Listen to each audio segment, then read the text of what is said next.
সকলোকে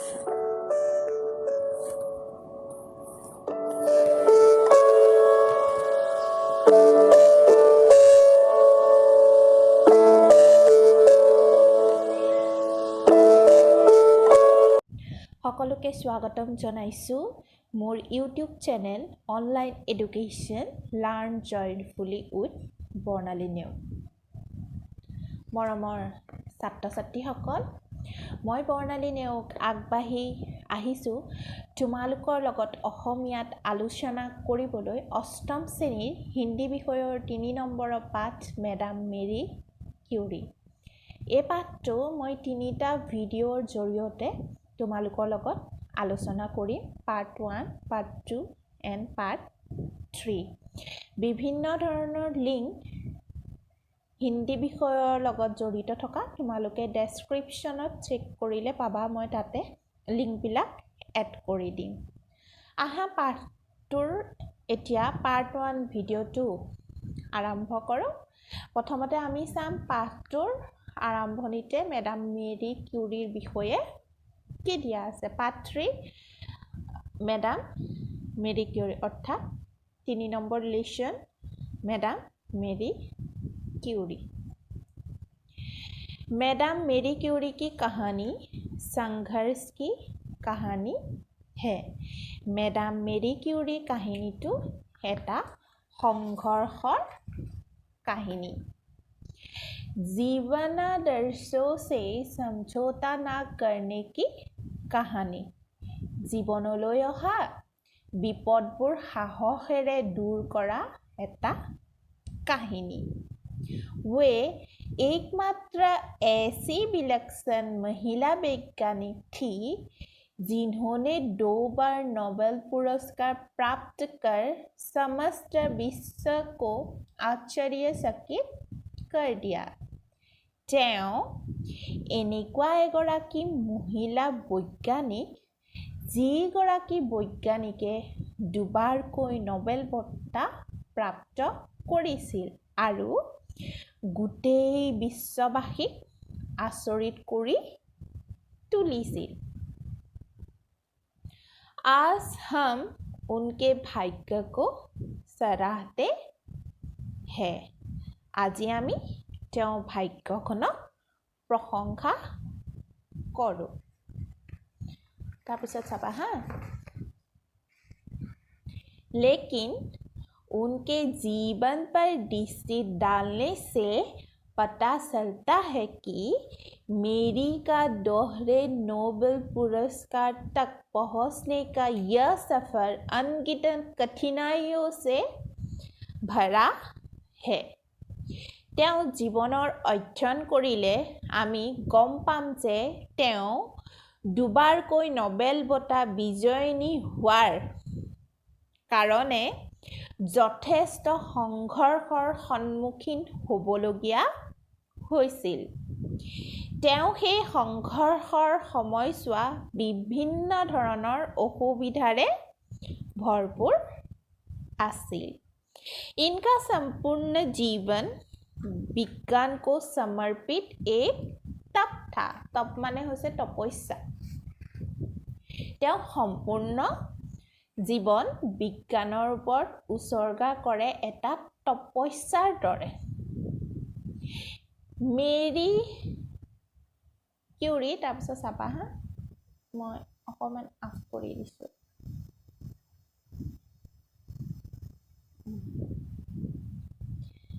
मेरी क्यूरी बचपन में मारिया स्कोलोडोवस्का नाम से जानी जाती थी। बाल्यकाলত मेरी क्यूरी स्कोलोडोवस्का नामेৰে जनाजात আছিল। दोस्त प्यार से उन्हें माइना पुकारते थे। মৰমতে তেওঁক বন্ধু बांधवी সকলে माइना বুলি মাতিছিল। उनका जन्म 1867 ईस्वी में 7 नवंबर को वार्सा पोलैंड में हुआ था। তেওঁ জন্ম 1867 চনৰ 7 নৱেম্বৰত পোলেণ্ডৰ वार्साত হৈছিল। मेरी के माता पिता दोनों अध्यापक थे। मेरीर माक देउताक दुयोजन अध्यापक आसिल। 26 साल की उम्र तक वे अपने जन्म स्थान में ही रही। 24 বছৰ বয়সলৈকে তেওঁ নিজৰ জন্মভূমিতে আছিল। हाई स्कूल और स्नातक की परीक्षाओं में मेरी प्रथम श्रेणी में उत्तीर्ण हुई। हाई स्कूल और स्नातक परीक्षा मेरीए प्रथम स्थान पाई उत्तीर्ण हुई। उस समय बारसा विद्यालय में महिलाओं का प्रवेश वर्जित था। সেই সময়ত বাৰছা বিশ্ববিদ্যালয়ত মহিলাই প্ৰৱেশ কৰা বৰ্জন কৰা আছিল। অৰ্থাৎ মহিলাসকলে সেই সময়ত বাৰছা বিদ্যালয়ত উচ্চ শিক্ষা গ্ৰহণ কৰাৰ বাবে অনুমতি নাছিল। তাৰপিছত চাবা आगे की पढ़ाई के लिए उन्होंने पेरिस के सोर्बोन विश्वविद्यालय में नामाकरण कराने का निश्चय किया, लेकिन आर्थिक स्थिति ठीक न होने के कारण उन्हें यह फैसला बदलना पड़ा। আগৰ অধ্যয়ন সম্পূৰ্ণ কৰাৰ বাবে তেওঁ পেৰিছৰ সৰ্বন বিশ্ববিদ্যালয়ত নাম ভৰ্তি কৰাৰ কাৰণে সিদ্ধান্ত লৈছিল। কিন্তু সেই সময়ত আৰ্থিক অৱস্থা ভাল নোহোৱাৰ কাৰণে সেই সিদ্ধান্তটো সলনি কৰিবলগীয়া হ'ল। उन्होंने अपनी बड़ी बहन बोइना के साथ यह निर्णय लिया कि बोइना पेरिस में रहकर डॉक्टरी की पढ़ाई करेगी और मेरी घरेलू शिक्षिका बनकर उसकी आर्थिक सहायता करेगी। তেওঁ নিজৰ বাইদেউ বইনাৰ লগত এইটো নিশ্চিত কৰিলে যে বইনাই পেৰিছত থাকি ডাক্তৰী পঢ়িব আৰু মেৰিয়ে ঘৰুৱা শিক্ষয়িত্ৰী হৈ বায়েকৰ আৰ্থিক সহায় करीब। मेरी ने 4 वर्षों तक घरेलू शिक्षिका का काम जारी रखा। मेरीए 4 বছৰ ঘৰুৱা শিক্ষয়িত্ৰী হিচাপে কাম কৰিছিল।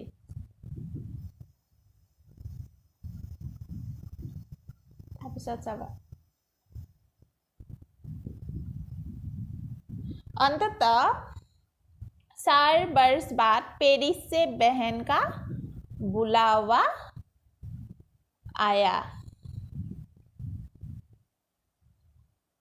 बुलावा आ गया और मेरी एक नए भविष्य की ओर चल पड़ी।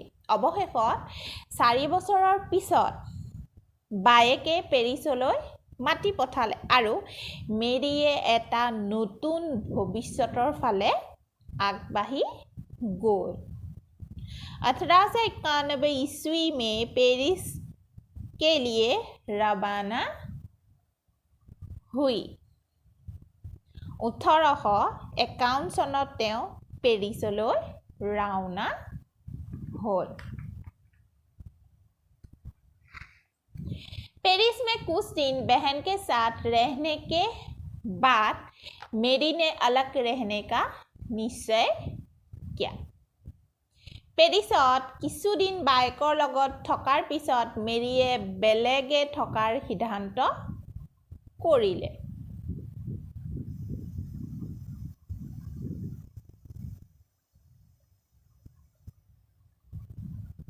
তাৰপিছত চাবা परंतु आर्थिक स्थिति ठीक न होने के कारण अच्छा और सुविधाजनक कमरा नहीं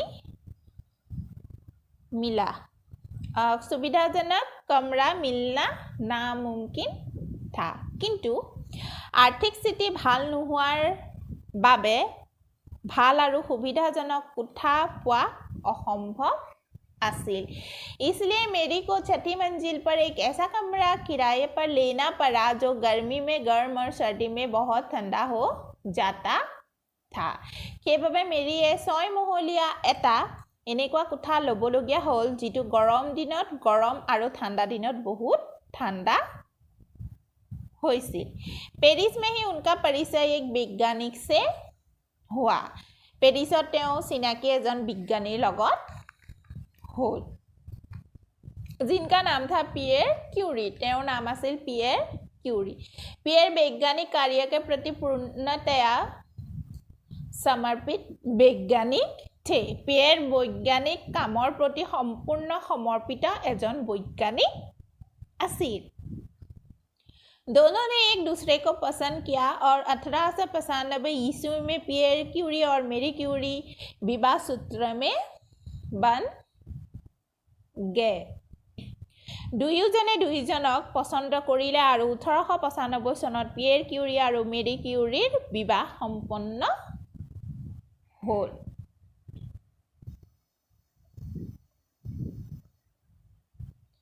তাৰপিছত চাবা मेरी क्यूरी के लिए मातृत्व भी बेहद प्रेरणादायक अनुभव था। मेरी क्यूरी বাবে मातृत्व अत्यंत प्रेरणादायक अनुभव आसिल। इन्होंने 2 बेटियों को जन्म दिया। তেওঁ দুজনী ছোৱালী জন্ম দিলে। 1897 ईस्वी में आयरिन हुई और 1904 में ईव। 1897 চনত আইৰিনৰ আৰু 1904 চনত ইবৰ जन्म হয়। एक सक्रिय फ्रेंच नागरिक होने पर भी क्यूरी अपना पुलिस परिचय खोना नहीं चाहती थी। एगराकी सक्रिय फ्रांस नागरिक हुआ सत्त्वेও क्यूरीয়ে নিজৰ पुलिस परिचय हेरुवाब बिचरा नाছিল। उनके मन में अपनी मातृभूमि के प्रति अपार प्रेम था। তেওঁ মনত নিজৰ মাতৃভূমিৰ প্ৰতি অশেষ ভালপোৱা আছিল। वे अपनी बेटियों को भी पुलिस भाषा सिखाती थी और दोनों को पोलैंड की सैर कराती थी। তেওঁ নিজৰ ছোৱালী দুজনীকো পুলিচ ভাষা শিকাইছিল আৰু দুয়োকে পোলেণ্ডৰ ভ্ৰমণ কৰাইছিল। মৰমৰ ছাত্ৰ ছাত্ৰীসকল, এইখিনিতে পাৰ্ট 1 ভিডিঅ'টোৰ সামৰণি মাৰিছোঁ। পাৰ্ট 2 ভিডিঅ'টোত ইয়াৰ পিছৰ পৰা মই পুনৰ আলোচনা কৰিম।